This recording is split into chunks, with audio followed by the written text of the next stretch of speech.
this video, I want to go over a lot of common misconceptions that are about propagating plants. So let's have a look and see what they are. Hello, I'm Rosie Hardy. This is Rosie Hardy Gardening. If you enjoy our videos, please do subscribe to the channel. I've been running propagation workshops for a long time, over many years here at the nursery. And in those courses, which are person to person, you find that people have got these misconceptions. And so I try and get away from those grey areas where they just think, why am I doing this? What's wrong? And I'm going, there isn't anything wrong. You've just been told something and you've thought of it as being the truth, and it isn't. So we will go over about 6 of the most common misconceptions. The first one, which is basically my favourite one, is that propagation is difficult.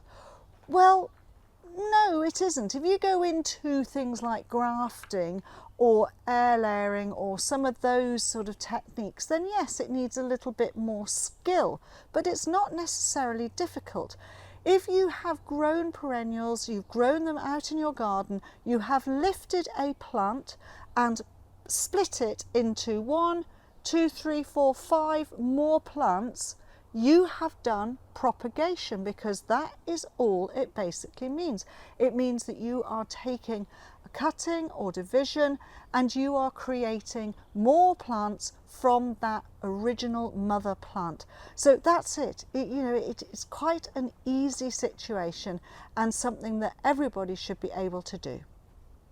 If you are struggling with propagation, then please do look at the propagation workshop that we have, that we have actually got, that you can purchase. There is a QR code for this, and it covers all of the steps that you need to do, what you need in the way of equipment, what the plant material is, and it does it very, very easily, step by step, guided through. And that course you keep, and you can go back to it and you can reference it for your own help.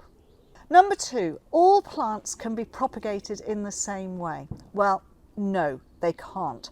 There are different ways of propagating certain plants. So some things, for instance, do not like to be divided. They really aren't happy with division, and you also can't take cuttings from some plants.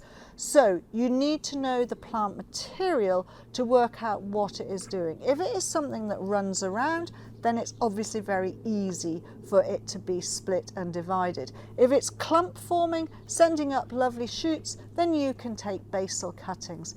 If it is something that sets seed, then you can do it from seed.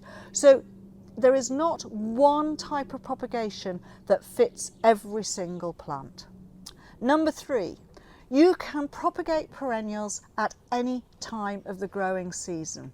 No, that is not a good idea. There are some perennials which don't object to being propagated right the way through the year, but there are other plants which you will not have success with trying to propagate them if you don't do them at the correct time of year. There is certain material that is coming up through, so things like Lathyrus vernus, you can only take tip cuttings from those in the spring. If you try and take cuttings from those later in the season, they will not work. However, you could do seed, that's something else. Something that doesn't object to being split and divided at any time are the majority of the hardy geraniums. So they are perfectly bomb-proof plants. Number 4, seedlings will look exactly like their parent plant. Now again, this is definitely a misconception, because you get something known as seedling variation, and that is whereby certain seedlings will be much smaller, they might be a different colour, they aren't as strong, or you'll get ones which are absolutely the same as the parent plant, or they are straggly, something like that. So you have to be very, very careful how many generations down you are taking your seed from. So first year, the seedlings, the majority will probably be the same. Second year, you may get a few more that are not as good. Third year, even less. So gradually, as you start taking down the generations and take seed, you will get less like the parent that you originally took it from. Number 5, new cuttings need fertiliser. No, not when you're taking the cutting. They need the fertiliser once they have rooted, but not when they are a cutting. If you have a strong fertiliser in your compost mix and you put your fresh cuttings in there, it can quite often burn the base of the cuttings. So please use a seed and cutting mix that has no fertiliser in it, and then once you get roots, then add fertiliser and the plants will get away well. Number 6, watering well aids rooting faster.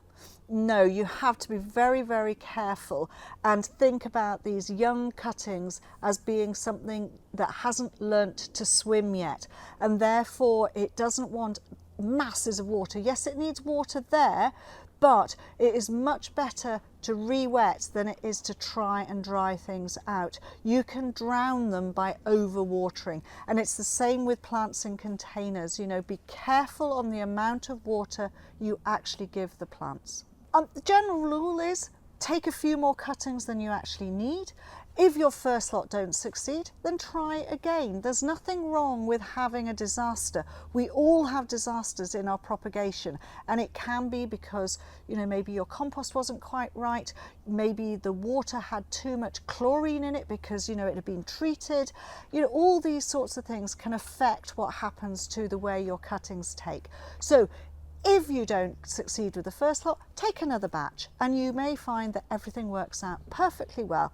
And it is something to enjoy, and it's great fun to be able to produce more plants. Obviously, as I said before, we have a course, and if you're really interested in making more plants, free plants for your garden, then please do take a look at it. Details are below and the QR code. Thank you very much for watching. Please do subscribe to the channel.